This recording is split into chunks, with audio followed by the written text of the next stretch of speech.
Okay. Yes. Can I just get a quick run? Can I just get a quick rundown of who's on the phone for attendance, please? Beth Moses from EPMG. Sarah Connolly from United Memorial. Ron Hampton, All-Star and Starpoint. Phil Wilson, All-Star. Okay. Good deal. Wade Squad, Big Council. Thank you. Yeah.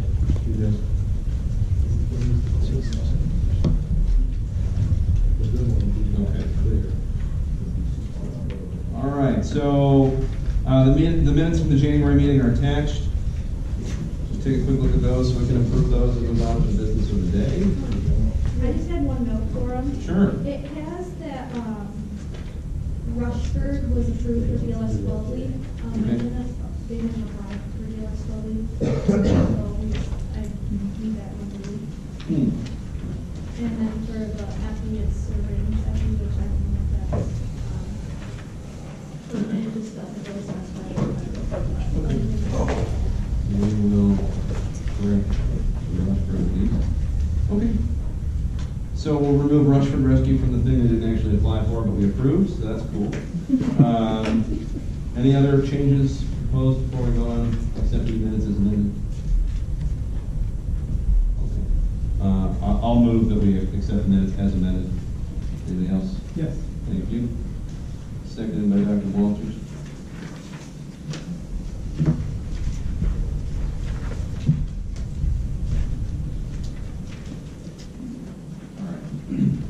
I don't know that there's anything from Semco, but Dr. Walters, anything from Semco?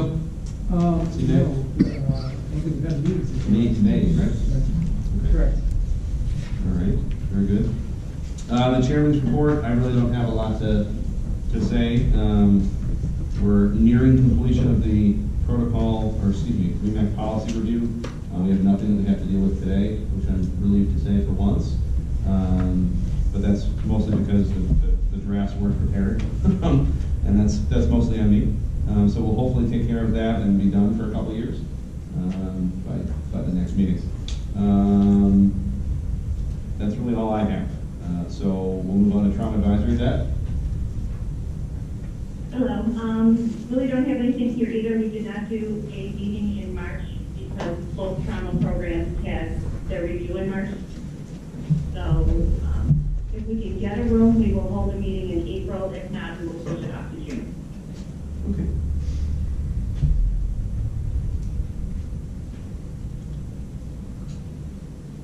All right. Nurse advisory. Bruce, did you call in or walk in and see? Okay. I did not get an email update, so we'll table that. So program agencies. Rob.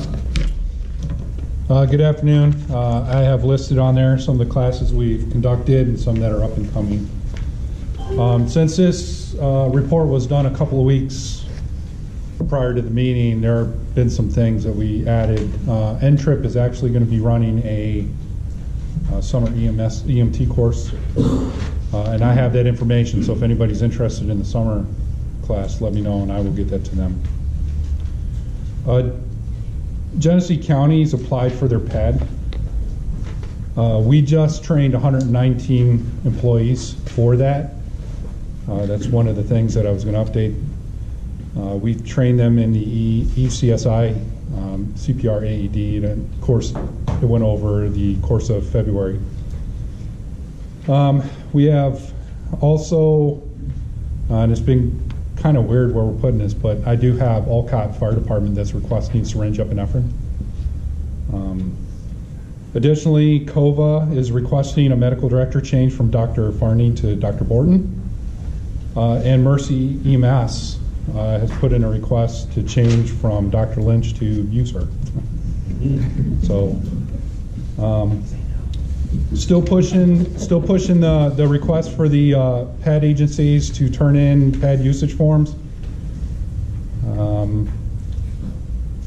We collectively, between the 3 program agencies, have started the implementation of the Image Trend Bridge Program, Regional Bridge Program. Based on the last couple of meetings that we've had, it appears that Scott is overwhelmed with it. Attention on the air. This is a notification for an EMS inbound flight, Southwest Airlines, for gate 18 at 13:35. Male patient, 23 years old, loss of consciousness twice during a flight. Gate 18, 13:35, ETA. So with that, Scott has asked that he be removed as the lead project manager on that, and they collectively decided, in my absence of course, to put me in charge. So I will be heading up that implementation on that regional bridge program. Dr. Conley, who's also on the phone, and she can elaborate if she wants, she's decided that all her agencies, BLSFR, ALS, ambulance, doesn't matter. She wants all the PCRs turned into Lake Plains for review. We are complying with that, and we are actually seeing an increase in influx on paper PCRs. And then we wanted to extend our thanks for you and your team coming out and speaking with the Genesee EMS Council on cardiac management arrest, the direction that they want to head. So short of that, I don't have anything else. I do have the meetings that are listed for all my councils coming up.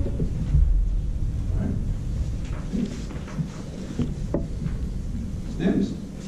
I have my report that was sent out. We've just been attending our regular meetings that we usually go to. We've had some more agencies come live with EPCR. Up to 52 of our agencies are live. We're hoping to get the rest of our agencies, keep moving everyone towards it. We had a sepsis treatment CME presented by Dr. Myers at William General. It was distance learning to All-Star. We had a lot of great feedback on this presentation. We also had a neurological simulation presentation presented by Emily and Alex from Catholic Health. And this was also on February 21st. We had a lot of feedback for that. Upcoming, we have our spring training conference this weekend. We have Dr. Clemency is doing a presentation for us, as well as Dr. Falk. And our famous MC, Dr. Walter, is our MC for the event. So we're looking, hopefully we have some jokes prepared and whatnot. Mostly about Dr. Clemency. That's fine. I And can then, answer those. Yeah.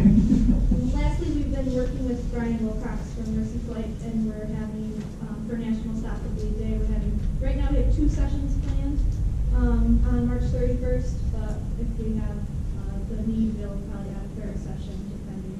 And Mickey will be helping with that as well. And our AUT class has been going for about 2 months now, and they've been moving along nicely, and the paramedic program just tested one. And we have to be able to have next week.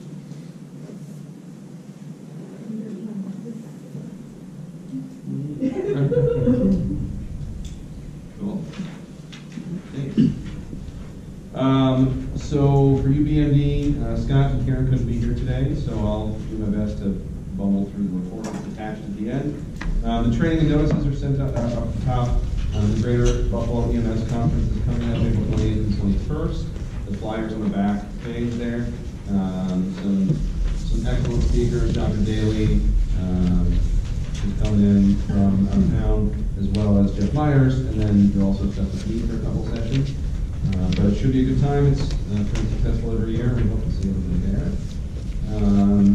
Dr. Brown from St. Joe's had a medical director town hall meeting, excuse me, in the St. Joe's community room. I guess it's a good discussion, and there was quite a few people in attendance, so that's good. OSHA wants to remind everybody that the PCR is important, so please either drop it before agencies leave or fax it to the number there, ASAC, because it is a part of the medical record, and they do review it from time to time, especially. A little change with the EMS officer training course. It's going to be, I guess, a series of workshops throughout the year rather than just one big day. So there's a little bit of detail there. We already sort of talked about image trend and the bridge with the changes that were planted firmly in Rob's lap. portal build-out continues, so we'll have our learning management system formalized, at least a plan for in the next couple weeks. So that'll be nice to hear about. And then let's see, especially course sponsorship renewal. Everything has been turned into the bureau that was requested, and update on that probably in May or June. So REMSCO meeting there on May 2nd at South Wales, and CMAC and SEMSCO are scheduled for May. Nothing else to report there. So, anything else from the agencies you want to chime in on? Yeah, actually, I have one more thing. Yes, sir. Over this last weekend, we've completed our CIC course training, and we have 11 individuals that will be out and about doing their CIC internship. And that's in combination between Niagara and Erie. One, I think, in Catawba. How many individuals? I'm sorry. 11. 11. So they'll need to teach in courses? There was only one down in your area. The rest are up in Erie. Yeah. Huh? I'll still take it. Yeah, we're in the AEMT class, so. Yeah, we'd be happy to have them drive. I'll let them know. Perfect. All right. So subcommittee reports. I don't know if there's anything collaborative protocol-wise, but is there? There's not. Okay. Understood. That will bring us to QI. Dr. Youngberg's not here. I'm not aware of anything that's been referred to the QI committee. So for the first time, we'll see if there's a report from the ad hoc field determination regarding our grass subcommittee. Mr. Tripaz? So we had a conference call and a couple of email exchanges. There are still some folks that are out getting some assignment work done and so forth. As we know, it's a large, broad spectrum across the multiple different counties, and so we hope that we'll be able to correlate that and bring it together in at least recommendation for the next meeting. Okay. There's a few more people that have jumped on it as well, so Great. Thanks to those. Anyone else interested, just email me. Sorry if I'm delaying here. I'm taking notes since Karen's not here. Teresa's taking. Oh, awesome. All right. I'm not the guy you want doing that. No, I'm taking it. All right, thank you very much. Okay, so anybody that's interested in joining that committee, please email Don. I'll touch base, even though Dr. Toysher couldn't be here today. Anybody that's on the interfacility transport sort of subcommittee, has there been a meeting or anything? No, we're still working on that. Okay, meeting to be held. All right, so then that'll bring us to old business. The policy review there, the one that's really held up is we're waiting for PED skills and CME. We're waiting for the next CNAC meeting to see if there's revisions at the AE and T level, so we'll revisit that. The leadership retreat has now become sort of the agenda item of joking as though like the vice chair nominations have been for a year and a half. I promise we're going to have one soon. But I've promised before, so I'll keep promising and try to actually make it happen. May 16th is the SEMSCO day, so stay tuned. We're going to decide probably this week, because we have to talk about venue changes and things, whether we're going to try to move it to June or move it to a different day in May. So I'll try to get that decided by this time next week and notify everybody. Isn't it already a June meeting? Yeah, so it's a matter of whether we move it or cancel it. So, stand by for that. Any other old business that wasn't on the agenda? Okay. So that brings us to new business. Medical director changes, we already talked about both of them. COVA, Dr. Farney to Dr. Borton, Mercy Flight from Dr. Lynch to myself. PAD notifications as below, Believers Chapel, Kent County Sheriff, and a couple, Rife, is that how you pronounce that? Packaging, in Genesee County that we talked about. Albuterol, BLS 12 lead, did Cheektowaga County actually apply for this, or just applying something? No, yesterday. Okay. just give out skills. Real. Cool, all right, very good. CPAP approval for town of Cuba, epi syringe notification for Clarksville and Canaseraga, I'm sorry, I don't mean to offend. EPCR for Asheville, and a little care change going from basic to paramedic for climber volunteer fire. Now, can I just clarify that? Please. So they're a basic agency who've had providers in our class, in our paramedic class. And so according to state regulations, in order for them to get reimbursed, for the class. We need a letter from the chair stating, indicating that the service has notified their intent to apply for ALS authorization and that they're capable of providing this level of care must be submitted to the DOH. So they're not asking to go today. What we're asking is that we notify you that their intentions are to go to paramedics, so that you can write a letter saying you're notified. So, do they have the equipment to do that though? No, so. This is not the approval to actually change the bill. It's This the. is me saying, Notice of they intent. told us they want to do that, Okay. and I have received it. Okay. That's my understanding. That's your work, sure. Does that sound right? I'm I just sorry. need to basically write a letter saying I have been duly notified of their intent to Yes, upgrade. and we would bring it back once they're ready and once they have all their equipment, but no, we do not have their control substance license. Two of them just finished paramedic program. Yes. One of them passed, one of them still waiting for results. Correct. Well, they were done. So it's truly so they can get reimbursed through the state. Okay. We actually have a 15-day window, once they get their card, to have those things in place. Okay. To get, So we'll draft you a letter. That's fine. I'm happy to If Felicia draft paste one, my then we can electronic sign signature. it. Yeah, that's fine. Happy to do it. Okay, so we'll clarify that just in the. Yeah, for the on my minutes. submission, I put it, but got lost in translation media. No worries.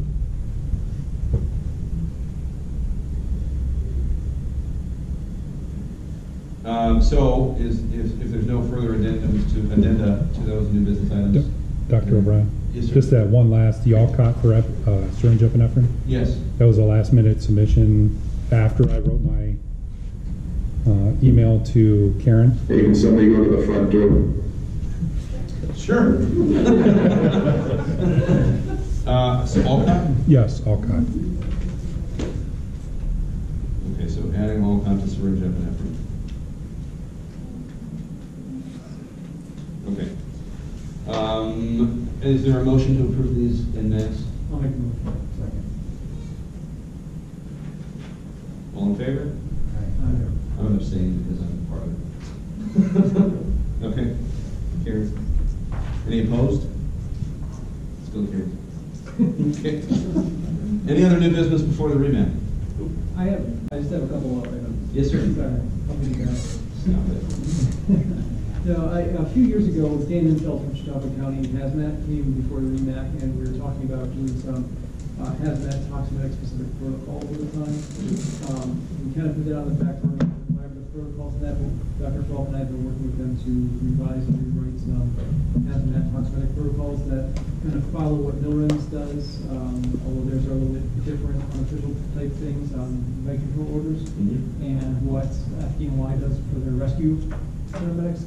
So I guess I just wanted to bring it up saying that we're looking to do this and we'd like to, I guess, put them forth. These will be specific special operations, hazmat, tox medics, only who use them, and only with online med control, but we'll include some additional medications, things like methylene blue for, methylglobin, things like that. So one, I wanted to bring that up, see if anybody has any questions, concerns, or objections to that. And number two, I don't know if there are any other teams in the area that have credentialed paramedics that go through specialized training and do this that would also be interested in. And we're almost done with our review in that, but I don't know if there's anybody else. What do you envision the training being? So our guys all do go through like advanced hazmat life support, and then also go through quarterly training with Faulkner. That's the Syracuse class? Yes. Yeah. Although I think if these were going to be more than just our agency, if it's just our agency, that's fine. If it's a regional thing or more than a region, then, or more than one team, we can make those, team-specific operational things. But it's not for the average paramedic working the street. It has to be part of an actual hazmat team response. Well, I think even more important is having a standardized education piece, right? 'Cause, Right. like, there are some agencies that have some hazmat abilities, and you wouldn't want them to sort of Correct. just But, right. start doing these. And then my other question is, and I guess, in front of you, we still have to post these for 30 days, like we would any protocol change? I think it's probably best practice. Yeah. I don't know if there's anything mandated, but it would be probably good. Okay.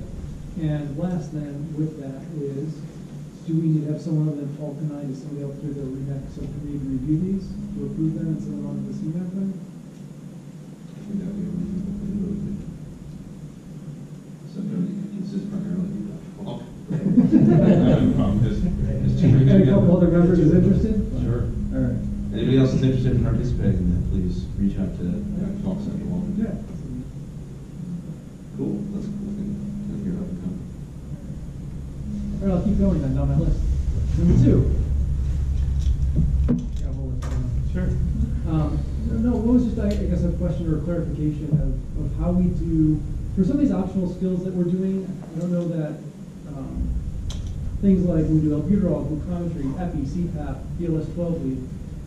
Some of the policies we were doing it under the check and inject pilot program, you had to train everybody, I think, first before you applied for approval for the skill. Some of the other ones in the state policy, they don't necessarily say whether or not we do that. Is there a standard of what's being done across the regions? Do we get everybody trained first before they apply? Do they have to apply before they train them? What's the feeling and what's the correct way of doing it for the denominator? Well, Dr. Walters, I can tell you, my region, I make them do all the training before they apply for it. Okay. That's what I do. And I would agree, because we didn't do that with the Narcan, and then we found out that a lot of people weren't trained on Narcan, so they said the whole agency was. So we kind of asked to be training ahead of time. Kind of gives you an idea how committed they are to Correct. that. I don't have a preference one way or the other. The question came up when Don and I were talking, and I could be convinced to go either way, I suppose. But I do think that, sometimes the agency says, well, I want to know that I'm approved before I start training people, because otherwise I don't want to train them and they're not going to approve. But I don't think we've ever turned any agency away at the Wremac. It's more of almost a notification as long as they fulfill the obligations, done the policy correctly. So, any other input or thoughts on that? And I believe, I could be wrong, we've had a lot of conversations, but I don't believe on the BLS 12 lead, it's all or nothing. I think that one. Correct. That has been Correct, the BLS, yeah, it says in the Wremac policy, it says not everyone has to do it. So the other, like the syringe is, That's everything. but the BLS one is not. Yeah, I think the confusion, the problem is that some of the policies require certain things, some of them don't. Yeah. Both from the state, just not how they came out, so. And clearly, the individual medical director could mandate everyone do it before applying. That's Correct. the Yep. That's it. That's it? No, I think that was it. Okay. Okay. Yeah. So we have our conference coming up, and one of the things that we're adding this year is a skill fair.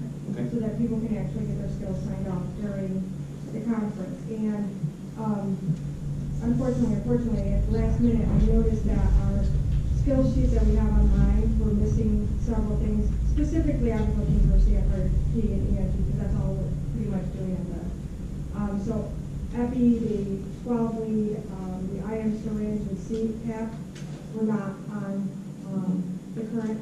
I have a list, and I believe Rob sent it to you. Again, we probably should have did these when we made the protocol changes or when we added the skill, but it honestly didn't get noticed until we were starting to make copies for our skill fair this weekend. So we just wanted to bring this up and see if anybody had any issues with us adding these, so that we're ensuring that we're signing off everybody on the skills that they have. Yeah, this got to me yesterday. I was sleeping during the day because I worked on it before, because I'm lazy. But yeah, I did receive the revised skill sheets, and I did get a chance to look at them this morning. And yeah, there's nothing in there that's new. It's really just updating the forms. Yeah. Does anybody want to look at them? Yeah, so I think they're fine. I think they're totally fine. My only statement, I think, is because it's March, if some agency has already started, Kind of let and us you see the know. old stuff for this year, we accept the old stuff. I think we'd accept it. Yeah, and then next year we'll plan, because I don't want to take anybody out that's already started the cycle. So there are, yeah, Basically just there adds are. the optional skills, right? I'm sorry? Basically just adds the new It's optional skills. basically the optional, and truthfully, most of them are fairly new, signing on, so, but we just didn't want to look, And- showing them a skill sheet that doesn't have all their skills on it. And I'll get these sent out to everybody, just so whoever wants to use them to have it started for this year can do that. It's okay, I can put them Oh, that'd be on great, too. please. Yeah, we'll get them on the website, so anybody that wants to use the new forms can do that. They're not substantively different from last year. So, and if you've already started or just have already printed all of last year's, that's fine for this year. Okay. Any other new business? I just have one second, sir. Oh, go ahead. Sorry. Yeah, please. Oh, I just wanted to reintroduce myself. My name is Mark Kenyon. I'm going to be the new rep for Ocean Children's. All right. The new old rep? The new old rep, yeah. All right. Put them back on the QI committee. No, you just Kenyon sounds a lot like Youngberg. Is there a silent J in Kenyon? Yes. But he wants to know about the Wremac Vice Chair nomination? Yeah, absolutely. It's almost that time. Just one quick thing that probably will come up for the next meeting, or not at all. In the new blood transfusion thing that maybe someday may happen, it is the position of the health department, not our friends from Bureau of EMS, but our other colleagues from the blood side of the house. Somewhere else now. They feel strongly that all medical direction for these transports should come from the sending facility, which I generally think is a bad idea, since if there's a problem in transport, the receiving facilities will be the ones that have to clean up the mess. Yes. Right? Plus, a number of different agencies that would potentially do this also have their own system of centralized medical direction. Yeah. And so, I'm going to try to ask them to reconsider this strongly, but I wanted to make sure the flavor of the room was consistent with that, and that people didn't feel strongly. Obviously, the agreement has to be with the sending facility, but I think the majority of the sending facilities, once that patient's out the door, would be more than happy to give up that right for the return phone call. I would think so. Does anyone have? I mean, I don't. Go ahead. One issue, the southern part of Chicago County, a lot of our transfers go into Pennsylvania. And I don't know that our New York State crews can receive medical control through Pennsylvania Hospital. I think that would be the only exception, I think. So, I honestly, what I was pushing, so I think that's a really good point. What I was pushing for is just to leave it up to the medical director of the system to figure out how to best do this. I think that's an important distinction. That would be a problem potentially. But ultimately, I think, notwithstanding the question of leaving the state, which is its own mess to deal with, it's clearly, I think the big shop that's ready to receive the patient for all matter of intercity transfers is the best in place to deal with a problem that should go on during that transfer. And I think in general, that's probably the mantra that we want to try to have for most of these transfers. Is this an actual policy we're doing, or is this like a suggestion? We were told that in the short term, they would not approve any submission that did not include sending facility being the medical, explicitly being the source of medical control. Have they approved any? We are still waiting. I can tell you that there is some language in the one we submitted that is explicitly word for word from one that was accepted in another part of the state, and that has been rejected. So, That's what I was told last time. and I believe there's an undertow here. Yeah. Because there's some unintended consequences, especially with the agency pharmacy agreements. Mm-hmm. And if you're serving multiple hospitals, that becomes problematic. So I think, correct me if I'm wrong, I think there's some undertow here. Yeah. So that's what's new exciting. Yes, ma'am. One thing I think we need to look at, and I don't know the wording off the top of my head, but the transfer agreements that the trauma centers have with every other hospital in the region actually specify the direction of who gives that direction. I agree. I think we may be inserting logic where none exists, though. I think, again, our EMS division people have been unbelievably helpful through this whole process. And this is coming from the blood side of the house. And I think they're not accustomed to the things that we kind of take for granted, like the things that Beth is talking about. And so that is the challenge. I think I would like to say, I don't think we need official policy, but I think I would like to say that it is certainly the flavor of the Wremac's intention that the agency should make their own decision, and that in general, the destination is the best place to do that. So I'll continue the conversation with them, but I want to make sure that everyone in the room is in general agreement with that idea. Ed, maybe you or Jim can clarify, but isn't there somewhere, and I don't know if it's in, I don't know, Article 30 or if it's just a bureau policy, but it specifically talks about medical control coming from the sending facility, the receiving facility, or medical director for the agency? And probably in the policy statement for medical direction as a whole, it sort of clarifies that, you know. So are you talking about interfacility transfer, or are you talking, I know what he's talking about. Yeah, we're talking about- But Brian, weren't they not looking for a regional policy also? Were you gonna? They draft suggested something? it, I've never gotten a clear. Yeah, I don't clearly know what they want. This has to be been honest. a very ambiguous, Yeah. process, unfortunately. Yeah. And I know Lee was pulling her hair out before she left, and, Yeah. you know, we've had several I was asking- email interactions that have not been, you know, as well received as I thought they would have been, and the process should have been a lot smoother, I certainly would say that. Yeah. And, I was, you know, my suggestion, I think to you was sort of have a regional policy that sort of addresses it, just as you say, So my most recent interaction with them led me to believe that they wanted me to draft them a letter specifically asking, that addresses it. could we do this? Yeah, okay.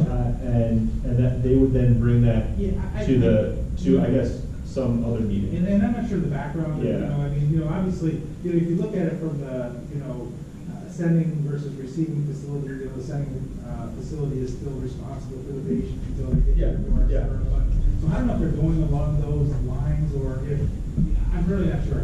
It's kind of unclear. I think this is, I this agree, is. the tertiary center should be, you know, they're the ones Yeah. that are getting it, you know? Again, It should be a collaboration. I was led to believe that the blood people think that this is what the EMS people want. Oh, And I don't okay. think that is the case. I think it's just a misunderstanding.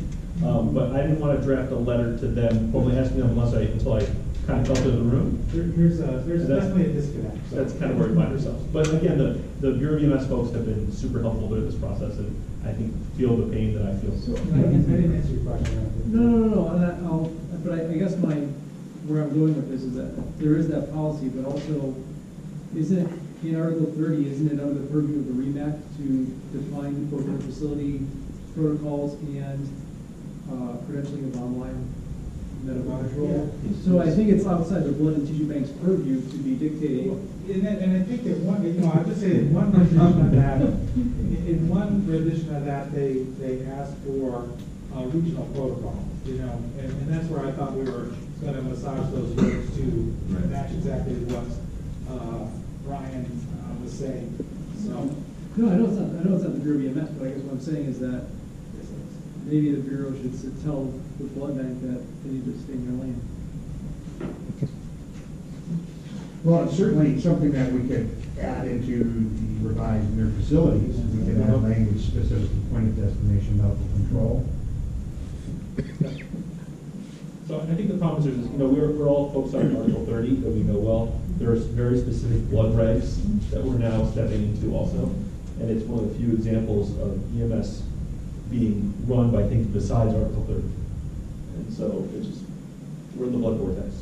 It is what it is. That's all I have for The you. blood vortex sounds disgusting. So what are you gonna do? You're gonna write a letter? I'm gonna write a letter as me, saying, and maybe Mike could write one too as him, on behalf of Wremac, just saying that, you know, we think this is a complex problem that's best handled by the agency medical director in consultation with our hospitals, making a local decision, and is not automatically the sending facility.